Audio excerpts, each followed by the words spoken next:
Videomizni boshladik. 4 versiyada bizni nimalar kutib turibdi? Event ko'rinishi mana shunaqangi tarzda o'zgartiriladi. Bu Rimni eslatib yuboradi. Ya'ni Rim askarlari, qadimiy Rim desak ham bo'laveradi.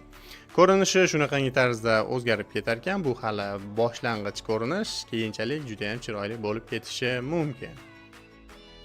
Bu obnovleniyada mana shunaqangi tarzda yerdagi eventlarda ham loot oladigan joylar bo'ladi. Bu adashmasam yoki Rim yoki mana bu suratlar qadimiy Misrni ham eslatib yuborsa kerak. Anig'ini bilmadim. Kommentariyaga yoki Misr yoki Rim bo'lsa, kommentariyaga yozib ketsangiz bo'ladi.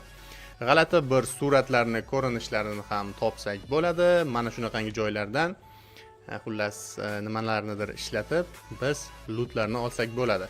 Yana bitta narsa, bu obnovleniyada event osmonda ham bo'ladi. Nafaqat yerda, osmonga ko'tarilib ham biz eventga chiqib olsak bo'ladi. Batafsil obnovleniya kelganida mana bu obnovleniya ancha-muncha qiziqroq bo'lsa kerak, sababi osmonda event bor.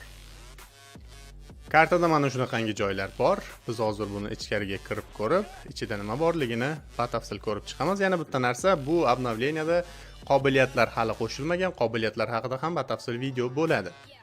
Demak, buni ichiga kirganimizdan keyin mana shunaqangi tarzda haykallar bor.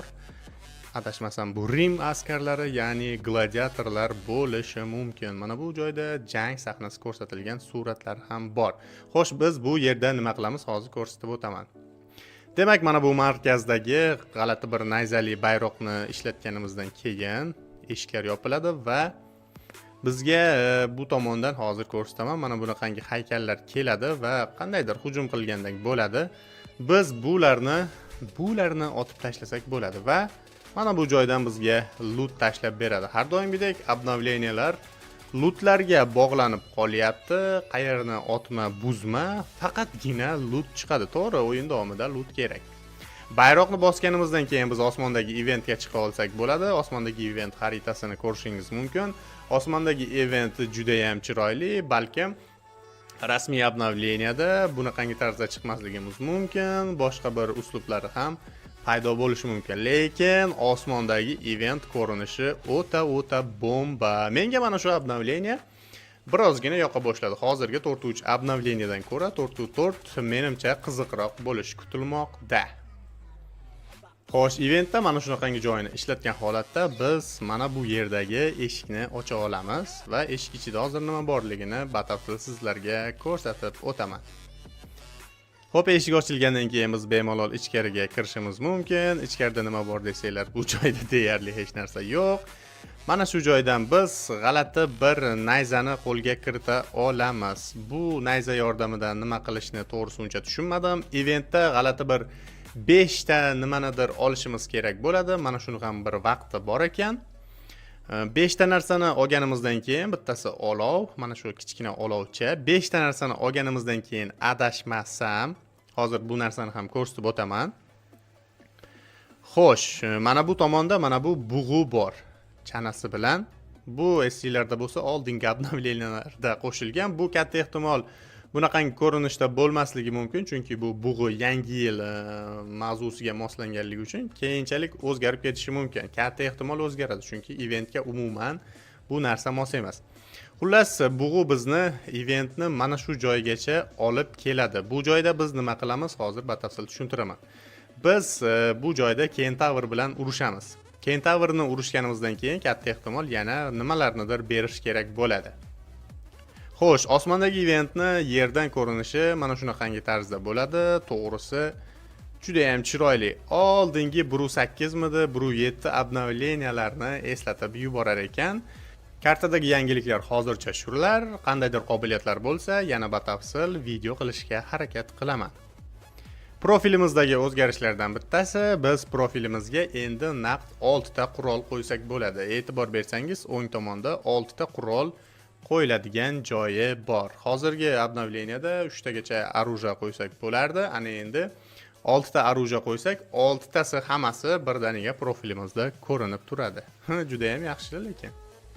Katta UC paketlarni biz Buldropdan chiqarib olsak bo'ladi. Bu joydan UC chiqarish uchun albatta plus knopkasini bosgan holatda hisobimizni to'ldirishimiz kerak bo'ladi. Hisobimizni to'ldirish vaqti mana bu joyga summasini yozamiz. Past tomonga Ali 20 deb promo kodni tersak, bizga 20% li chegirmalar taqdim qilinadi. Hisobimizni to'ldirdik va bulcoinlarni qanday ishlashimiz kerak? Past tomonida mana shu joyda case'lar bo'ladi. Biz bu case'larni aylantirgan holatda bulcoin ishlasak bo'ladi. Hisobimizdagi bulcoinlarni ko'paytirib olganimizdan keyin bu hamma bulcoinlarimizni biz UC ga almashtirib olsak bo'ladi. Qancha ko'p case ochsak, mana bu joyda bullpass missiyalari bajariladi. Mana shu joyda ham tekinga bulcoinlarni ishlab olsak bo'ladi.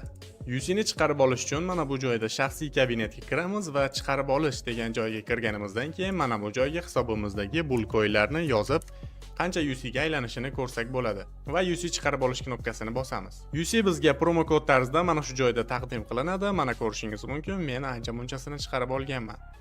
4.4 versiyadagi yana bitta yangiliklardan bittasi eski dinozavrlar rejimini qaytarishadi. Bu rejim ham qaysidir obnovleniyalarda qo'shilgan edi. Mana shu obnovleniya ham juda ham ajoyib bo'lgan edi.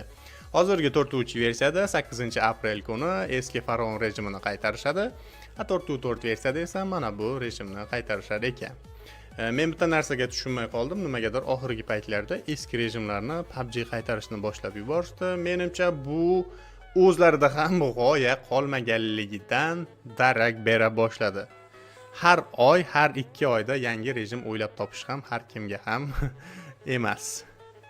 Dinozavrlar rejimini qaytishining yana bitta isboti mana shunaqangi tarzda lobby ochadigan joyda ham eski dinozavr rejimini qaytarib qo'yishgan. Lobby ochmoqchi bo'lgan paytingiz karta tanlagan joyda mana shu rasmni ko'rishingiz mumkin. Bu albatta beta versiyada chiqib turgan holati. Bu hozirgi rasmiy obnovleniyada yo'q. 4.4 versiyada yangi soqolli, mo'ylovli, mana shunaqangi mo'ylov soqol, xullas soqol mo'ylovmi bilmadim. Shu narsa ham qo'shilar ekan. Hozirgi bor soqoldan buni nimadir farqi bormi yoki yo'qmi sezmadim. Balkim obnovleniyani o'zi kelganda boshqacharoq ko'rinishda yoki uzunroq bo'lib ketishi ham mumkin. Menimcha hozirgisi bilan deyarli bir xil bo'lsa kerak.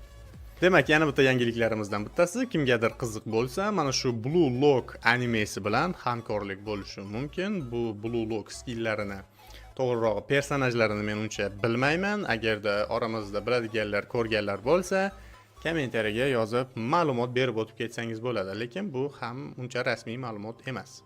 Keyingi superkarlarimiz, ya'ni 4.4 versiyada chiqadigan, ya'ni 4.4 versiyada hamkorligi bo'ladigan superkar bu Ford. Menimcha Ford Mustang bo'lishi mumkin. Bu ham juda ham chiroyli avtomobil. Afsuski, bizda buni ochish imkoniyati yo'q bo'lishi mumkin. Balkim nasib qilsa, qo'shilsa, agar mana shu mashina ochishimiz mumkin. 4.4 versiyadagi Royal Pass'dagi kuchaytiriladigan оружие esa mana shu Scorpionga bo'lar ekan. To'g'risi bu Scorpionni deyarli hech kim ishlatmasa kerak. Onda sonda TDMda ishlatib qolish mumkin. RPni kilchati juda ham wow darajada bo'lmasa ham menimcha shunga kilchat qo'shmoqchi. Mana do'stlar, bugungi videomiz shulardan iborat edi. Sizlarga yoqqan bo'lsa, men bundan juda ham xursandman. Keyingi yangilik va qiziqarli videolarni o'tkazib yubormaslik uchun albatta kanalga obuna bo'lib qo'ying. Navbatdagi videolarda eventdagi barcha, ya'ni sekretlar, xullas qo'shiladigan qobiliyatlar, barchasini yana batafsil video qilaman. Agar sizga qiziqarli bo'lsa, kommentariyaga yozib keting. Ha, bizga qiziqarli desangiz, men bunda motivatsiya olgan holatda videoni tezroq chiqarishga harakat qilaman. Hammaga rahmat. Keyingi videolarda ko'rishguncha.